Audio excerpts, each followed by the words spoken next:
as parents, we have a responsibility to our children. Allah subhanahu wa ta'ala tells us that every single person is going to be asked about their amana. What's an amana?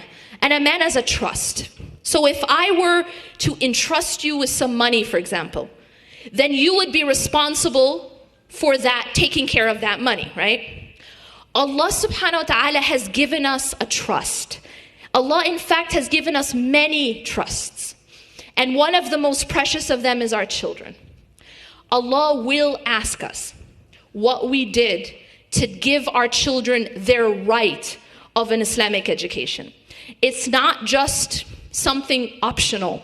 It's something that is fard. It is obligatory upon us to give that to our children. And if we don't, if we fall short, for whatever reason, for whatever illusions we are chasing, we will be asked by Allah subhanahu wa ta'ala. We will be asked why we did not give them that education and that environment that was their right.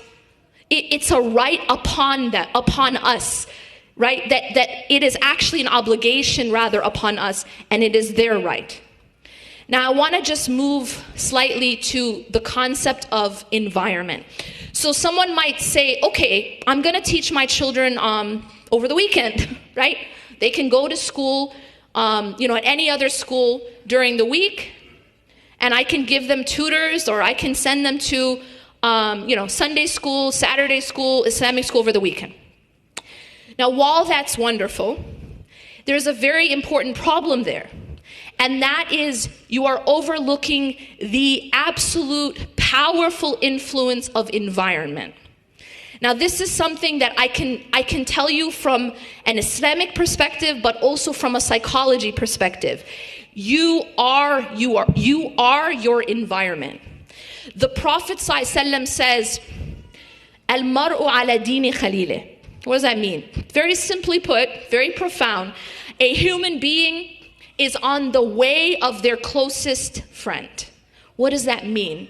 It means that whoever we take close to us, as a friend, companion, spouse, you become like them. You become like them. And you'll notice this with your bestie, right? You see two people who are very close, they start to become almost like the same person. They talk the same, they think the same things are funny, right? They're almost become like they morph into each other, right? This is the nature of the human being. You become like those you take close to you. In another hadith, the Prophet ﷺ says that a person who has good companions or good environment is like someone who enters a perfume shop.